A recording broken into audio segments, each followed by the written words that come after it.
नमस्कार मित्रों, मैं राजीव मिश्रा शैक्षिक दुनिया में आपका बहुत बहुत स्वागत करता हूं। और जैसा कि मैंने आपसे पहले भी आपसे कह के रखा है, वायदा करके रखा है कि सोशल रिसर्च फाउंडेशन लगातार सामाजिक गतिविधियों पर इस कोरोना काल में जो बदलती परिस्थितियां हैं, ये जो समुद्र मंथन है, इससे जहां विष निकल रहा है वहीं बहुत सारा अमृत भी निकल रहा है। अब सवाल ये है कि उस अमृत को कौन देख रहा है और उस विष को कौन देख रहा है। लेकिन कोई देख रहा हो या ना देख रहा हो, सोशल रिसर्च फाउंडेशन और इसके द्वारा संचालित हमारा स्वैच्छिक दुनिया अखबार ऐसी तमाम परिस्थितियों पर अपनी पैनी निगाह बना के रखा हुआ है। और इसी क्रम में मैं हमेशा आपके समक्ष तमाम विद्वजनों को प्रस्तुत करता रहता हूं, तमाम विद्वजनों से वार्ता करता रहता हूं।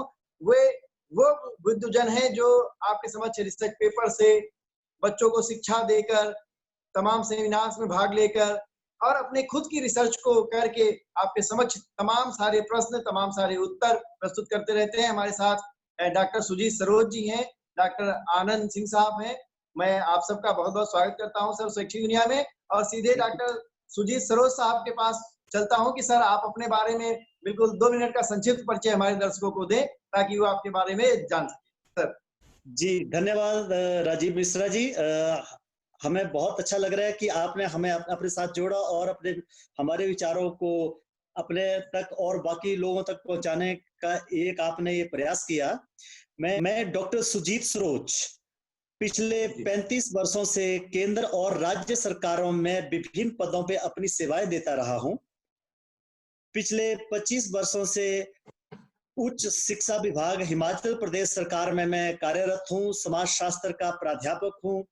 मैंने राजनीति शास्त्र भी उच्च शैक्षणिक संस्थानों में पढ़ाया है। सोशल वर्क की भी मेरी मास्टर्स है और ह्यूमन रिसोर्स मैनेजमेंट में भी मैंने पीजी कोर्स कर रखा है।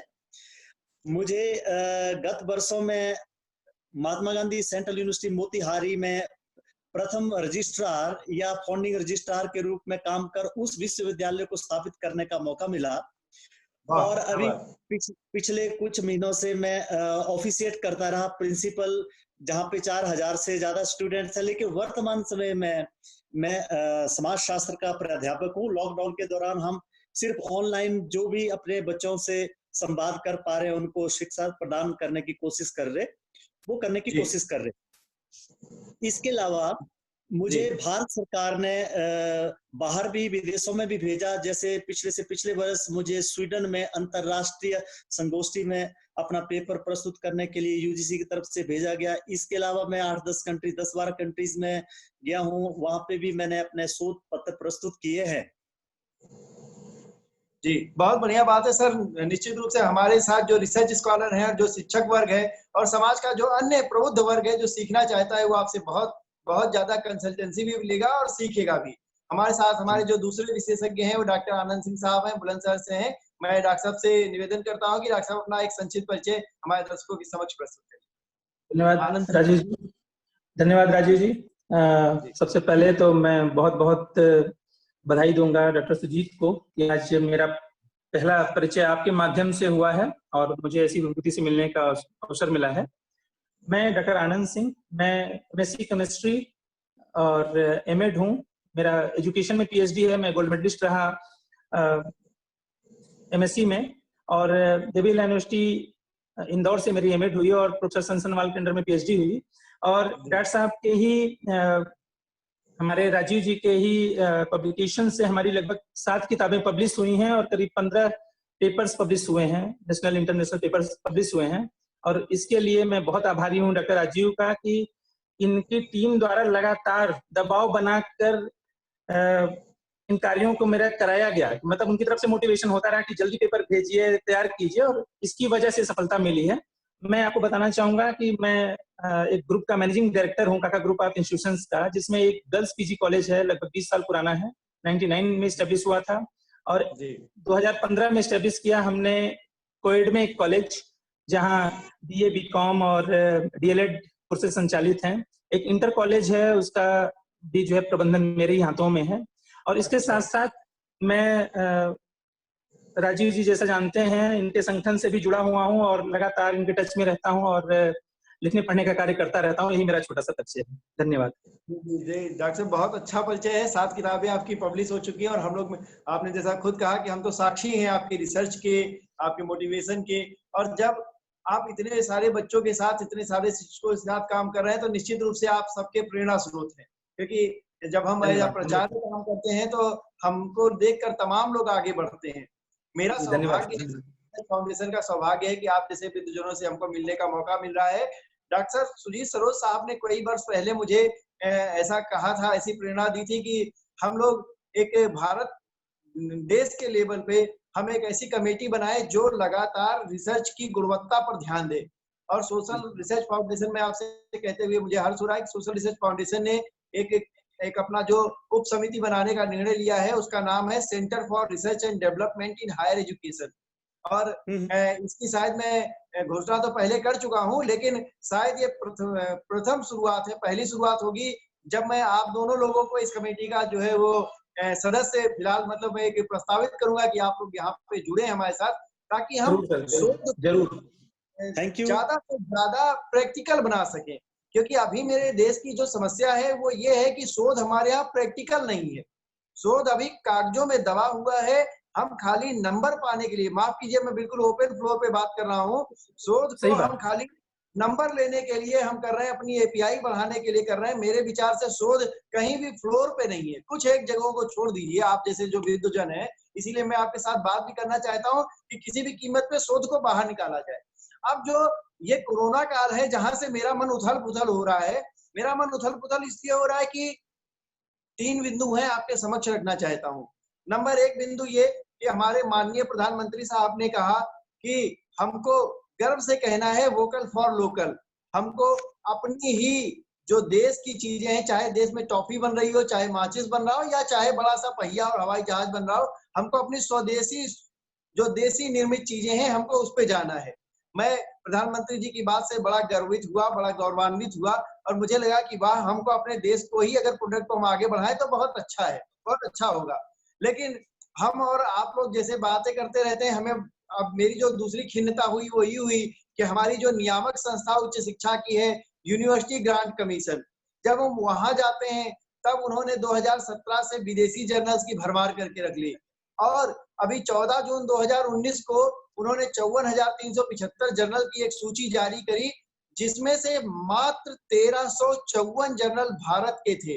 और 2 महीने पहले की जो स्थिति है उसमें तो खाली 1000 या 1200 जर्नल ही बचे हैं भारतीय। उसमें भी मतलब वो बहुत ज्यादा, आप ये नहीं कह सकते कि जो जर्नल है प्योर भारत के हैं, उनका नाम इंडियन है but they are publish by the abroad, दूसरी कंट्री से पब्लिश हो रहे हैं। ऐसे में मेरी चिंता ये लगी, 2 चिंताएं हैं मेरी। एक कि हमारे प्रधानमंत्री जी कहते हैं कि भाई माचिस भी यहाँ की होनी चाहिए, तो हमारे यहाँ का जो शोध जैसा गंभीर विषय है वो हम बाहर विदेशों में क्यों लेके जाएं। और दूसरी जो मेरी चिंता है वो ये है कि शोध तो किसी भी संस्था का बहुत नितांत गोपनीय मुद्दा होता है।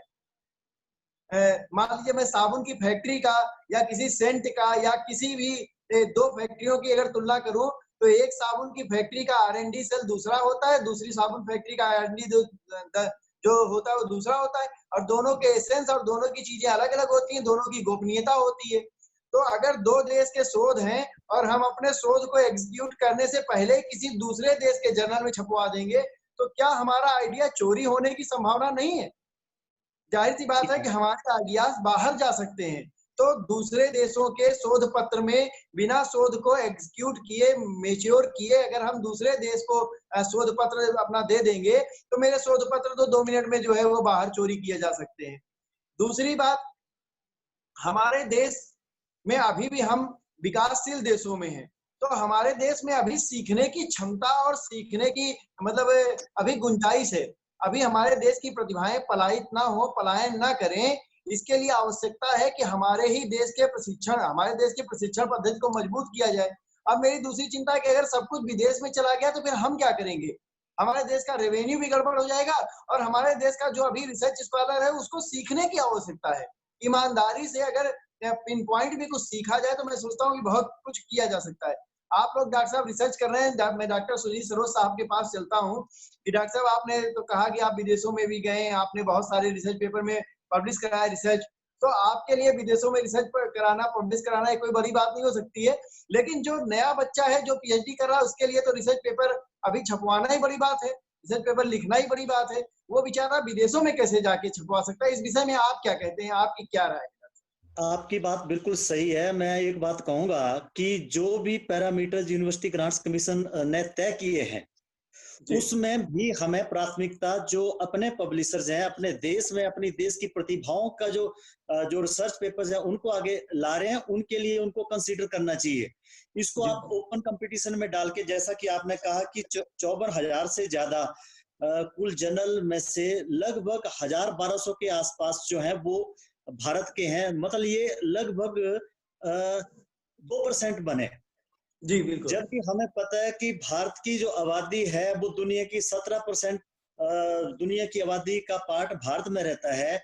और अगर हम भारत के जो लोकल फॉर वोकल के लिए अगर हम सरकारी स्तर पर इसको संरक्षण प्रदान नहीं करेंगे, इसको सहायता नहीं प्रदान करेंगे, इसके साथ सहयोग नहीं करेंगे और अपने आप जैसे जो उद्यमी हैं उनको हम उनके ऊपर बर्दहस्त अपना नहीं रखेंगे सरकार की तरफ से और उनको आगे लाने के लिए उनका मार्गदर्शन नहीं करेंगे तो हम हतोत्साहित होकर अपना काम छोड़ देंगे। ये बिल्कुल ठीक बात है।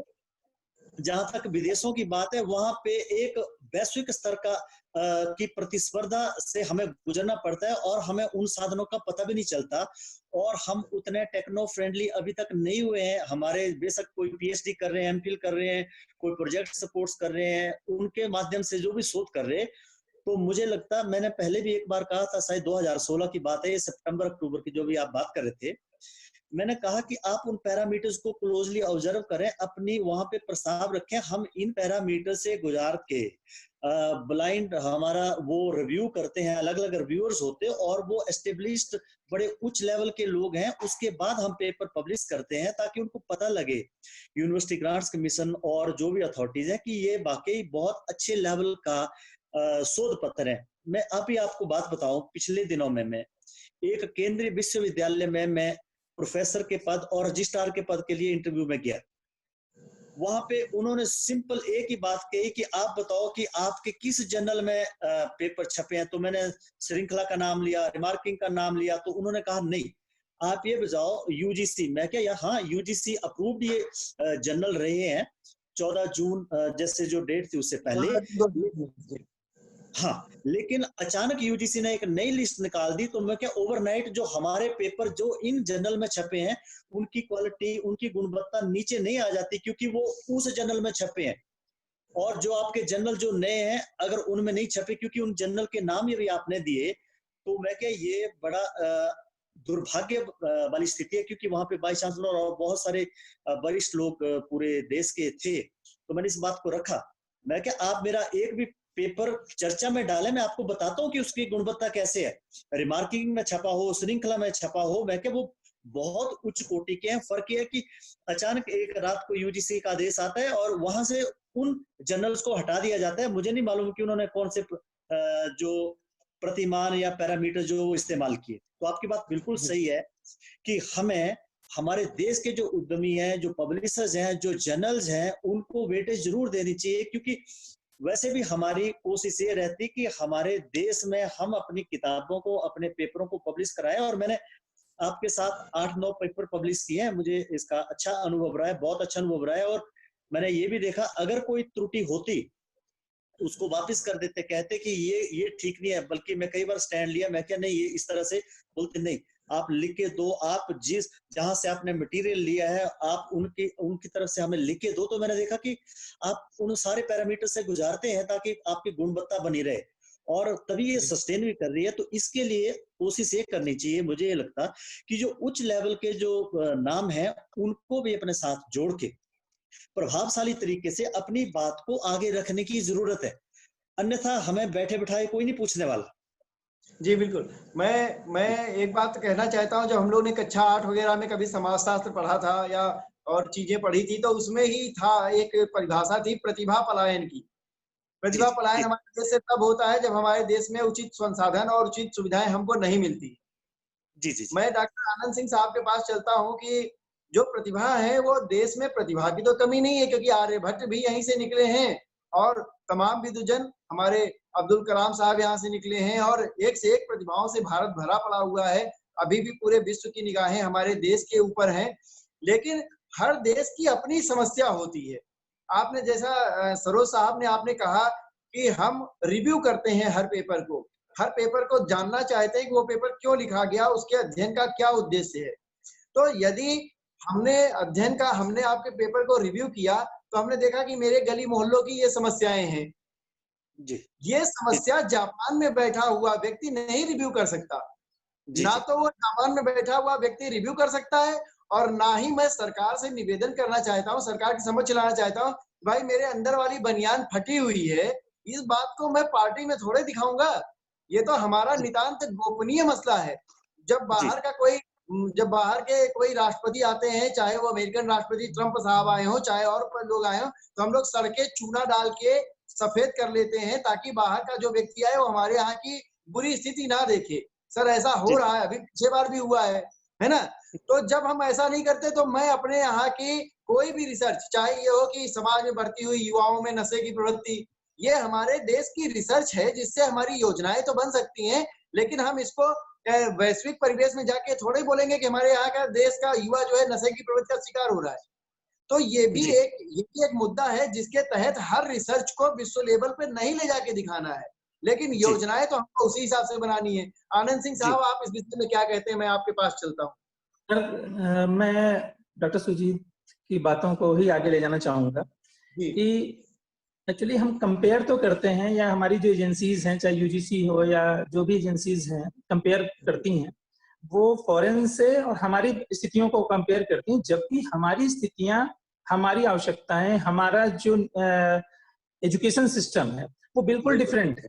हम करते क्या है कि जो हमारा रिसर्च का पैटर्न है, सिस्टम तो ठीक है वही फॉलो करते हैं, लेकिन हमारे यहाँ रिसर्च कैसे होती है, हमारे प्रोफेसर्स को कितना नॉलेज है, और अगर यूजीसी कहती है कि साहब ये जो पेपर्स आपके पीएचडी थीसिस पे लिखे गए हैं और ये आपके जर्नल में छपे हैं, इसका स्तर ये नहीं है और आपके जर्नल को हम रिकॉग्निशन नहीं देते हैं, तो आप ये सोचिए कि इसका मतलब ये है कि वो 80-85% जो थीसिस हैं वो रिजेक्ट हो जानी चाहिए, क्योंकि वो इंडियन सिचुएशन में आपके प्रोफेसर्स के द्वारा कराई गई हैं और उसका पूरा रिव्यू किया गया है और वहां से आपने रिसर्च पेपर्स लिखे हैं। एक चीज ये आती है कि आप एक पैरामीटर तय कीजिए कि सबसे पहले हम अपने देश के जो रिसर्च जहां से छप रहे हैं, ये मैं मानता हूं कि कुछ का स्तर बहुत खराब है, कुछ का स्तर उससे बढ़िया है, हर जगह होते हैं, कुछ अच्छे होते हैं, कुछ बुरे होते हैं, कुछ आप जैसे स्कूल खोलते हैं, कॉलेज खोलते हैं और मानक निर्धारित करते हैं, उन मानकों को पूरा कराने के लिए दबाव बनाए रहते हैं और वो लोग पूरा भी करते हैं।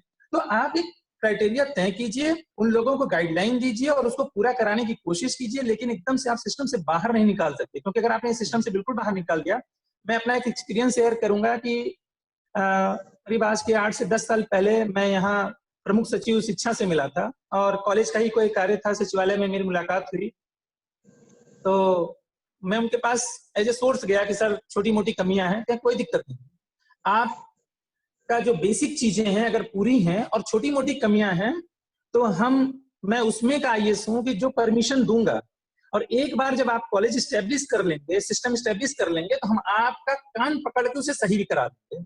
लेकिन अगर हम आपको कॉलेज खोलने ही नहीं देंगे छोटी छोटी कमियों पे, तो कॉलेज खोल ही नहीं पाएंगे। एक बार आप खोल लीजिए, आप पैसा लगाइए, बिल्डिंग बनाइए, इंफ्रास्ट्रक्चर डेवलप कीजिए, उसके बाद अगर वो छोटी कमियां होंगी और आपको लगेगा कि इसकी वजह से मेरा सिस्टम ब्रेक कर जाएगा, तो आप उसको पूरा भी कर लेंगे। तो उनकी बात मुझे बहुत अच्छी लगी थी। इसी तरह से जो हमारे देश के जो रिसर्च पब्लिकेशन संस्थान है उनको बढ़ावा देना चाहिए, इवन क्राइटेरिया तय करना चाहिए, उनको फाइनेंशियल हेल्प भी करनी चाहिए कि आप पब्लिश कीजिए। आप इवन जो पेपर्स आपके पास आते हैं उसकी गुणवत्ता बनाने के लिए जो है हम आपको फाइनेंशियल एड भी देंगे, लेकिन जो है आप हमारे यहाँ से कोई रिव्यू कमेटी में रखिए, वो भी रिव्यू करे। बहुत सारी चीजें हैं, आप उसके लिए नॉर्म्स में रख सकते हैं और वो चीजें करने के बाद आपने एक लिस्ट दी है, आपने वहां के पेपर्स को किस आधार पे जो है जो जनरल्स हैं किस आधार पे रख लिया। सिर्फ इसलिए कि फॉरेन की जनरल से आपने 50,000 60,000 रख लिए, लेकिन ये वहां की क्राइटेरिया के हिसाब से फिट होते हैं जिस देश के हैं। ऑस्ट्रेलिया से इंडिया की तुलना नहीं हो सकती, यूएस की इंडिया से तुलना नहीं हो सकती। हमारे स्कूल में प्राइमरी एजुकेशन की क्या कंडीशन है, जब हम जाएंगे और वहां की स्टडी करेंगे ग्राउंड लेवल पे, तो पता चलता है कि 3 बच्चे हैं, वो सिर्फ मिड डे मील खाने आते हैं। तो जब आपका रिसर्च होगा आप वही लिखेंगे, जब वो लिख के इंटरनेशनल लेवल पे जाएगा क्या बकवास लिख रखा है, क्योंकि हमारे यहाँ का प्रेजेंट सिनेरियो तो यही है। तो इसलिए मेरा मानना है सरकार को ऐसे संस्थानों को प्रमोट करना चाहिए, इनको प्रायोरिटी पर रखकर ज्यादा से ज्यादा इनका प्रोत्साहन करना चाहिए। और जो पेपर इसमें छप रहे हैं अगर उसमें कोई कमियां हैं तो आप बताइए, आप क्राइटेरिया डिसाइड कीजिए कि हाँ इस पेपर में ये कमी है, और आप इसके लिए एक सेंट्रल यूनिवर्सिटी का कोई प्रोफेसर रखिए, एक स्टेट यूनिवर्सिटी का प्रोफेसर रखिए। और राजीव जी के जनरल के लिए मैं एक एग्जाम्पल लूंगा कि इनका जो जनरल्स हैं सभी में कहीं ना कहीं स्टेट लेवल का, सेंट्रल लेवल के ऐसे प्रोफेसर्स हैं जहां से रिव्यू हो रहा है, लोग अच्छे ढंग से करते हैं। इवन मेरे पेपर, एक ही पेपर को कई बार रिजेक्ट करके भेजा है कि इसमें ये कमी है, ये चीज है, ये डेटा यहाँ से लिया गया है, ये डेटा यहाँ से लिया गया है, बहुत सारी चीजें क्राइटेरिया के बाद में। और उसके बाद लगता है कि अगर आप यूजीसी में वो जगह नहीं देते हैं, आप जगह दो, लिखो आप इसमें क्या कमियां हैं, क्या इंप्रूवमेंट की जरूरत है, आप प्रोत्साहित कीजिए, दबाव बनाइए, नहीं तो हम बाहर कर देंगे। आप उनको लेटर दीजिए, आप 1 मिनट में लगता है कि नहीं सारे सब बाहर कर दिए। इससे हतोत्साहित होके जो लोकल की बात है, लोकल का मतलब ये नहीं है कि गुणवत्ताहीन, लेकिन जिनमें गुणवत्ता है उनको प्रोत्साहित कीजिए। हो सकता है परफेक्ट कोई भी ना हो। आप उन जनरल्स को जो 50,000 हैं उनको किस आधार पर गुणवत्तापूर्ण मान लिए? सिर्फ इसलिए कि वो फॉरेन से हैं, फॉरेन के प्रोफेसर्स के द्वारा रिव्यू किए गए हैं।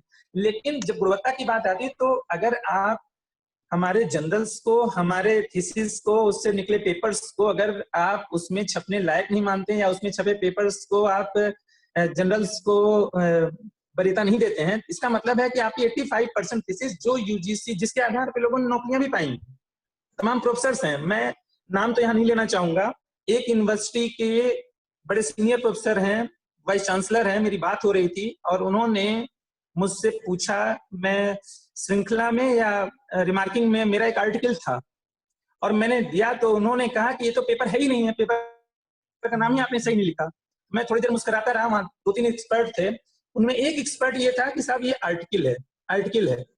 वो कह रहे हैं बताइए रिसर्च पेपर जो है आपका, ये रिसर्च पेपर तो है ही नहीं है। फिर मैंने कहा सर रिसर्च पेपर और आर्टिकल में थोड़ा डिफरेंस होता है, टाइटल कैसे लिखी जाती है दोनों में अंतर होता है। जब एक जो नीति निर्धारक है, जो वाइस चांसलर है, उसे ही नहीं पता है कि आर्टिकल और रिसर्च पेपर में क्या अंतर है, आप वहां के कैसे नीतियों की वो कर सकते हैं? तो बहुत ज्यादा काम करने की जरूरत है। प्रतिभा सिर्फ सेंट्रल यूनिवर्सिटीज या प्रोफेसर्स या जो हमारी कमिटीज हैं वहां लोग कैसे जाते हैं, ये हमसे आपसे छुपा हुआ नहीं है। जो लोग पता चलता है कि अभी एसोसिएट प्रोफेसर हुए हैं और राजनीतिक पहुंच और व्यवस्था बन गई, तो वो लोग आयोग के अध्यक्ष बने हुए हैं, वो प्रिंसिपल सेलेक्ट कर रहे हैं, इसमें बहुत सारे मामले कोर्ट में भी गए, आप लोगों को पता होगा। तो आप उनसे कैसे गुणवत्ता की कर सकते? 2009 में प्रिंसिपल का चयन हुआ था और उसमें भी, उसके पहले भी शिक्षकों के चयन में ये मामला यूपी हायर एजुकेशन कमीशन में आया था कि जो रीडर थे वो प्रिंसिपल का चयन कर रहे हैं, वो रीडर बीएचयू के थे साहब, उनका चयन सरकार ने कर रखा था आयोग के सदस्य के रूप में। तो वो कैसे प्रिंसिपल का चयन करेगा अपने से बड़े पोस्ट के लिए जिसका अनुभव ही नहीं है? तो हमारे यहाँ विसंगतियां हैं। तो अगर विसंगतियां हैं तो उसी लेवल पे आप अपने लोगों को प्रमोट कीजिए जिनको दूर कर सकते हैं। सिर्फ इंटरनेशनल जनरल्स जो बाहर के हैं उनको आप रखेंगे तो निश्चित रूप से सफलता नहीं मिलेगी। रिसर्च की कंडीशन यही रहेगी हमेशा। सर आपकी बात बिल्कुल सही है, और मैं एक बात और कहता हूं कि जीना है तो जीने की भी कला सीखनी होगी और जंगल रात में अपनी नौ स्थिति कायम रखनी होगी।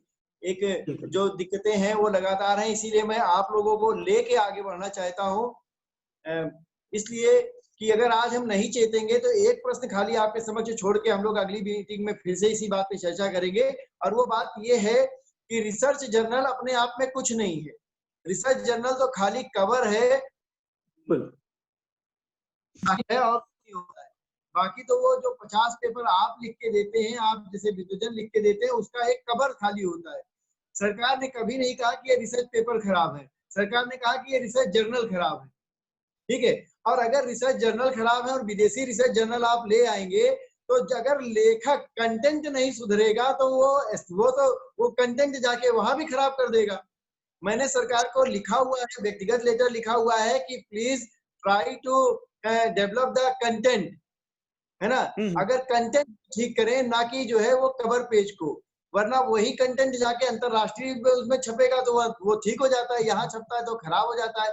मैंने सरकार से कहा कि आप वर्कशॉप कराइए, टीचर्स की कराइए वर्कशॉप, संपादकों की वर्कशॉप कराइए, और उसके बाद वो कोई पेपर खराब छपता है, मान लीजिए 50 पेपर का एक रिसर्च जर्नल बनना है, तो उसमें 50 पेपर थोड़े खराब होंगे, उसमें तो कोई एक पेपर खराब होगा, उसको शो कॉज नोटिस दीजिए और उसको पूछिए कि भाई ये पेपर तुमने कैसे लिखा है, क्योंकि आपने तो अपने नाम पते सहित लिखा हुआ है, आपने कोई चोरी छुपे तो कोई पेपर लिख नहीं दिया है।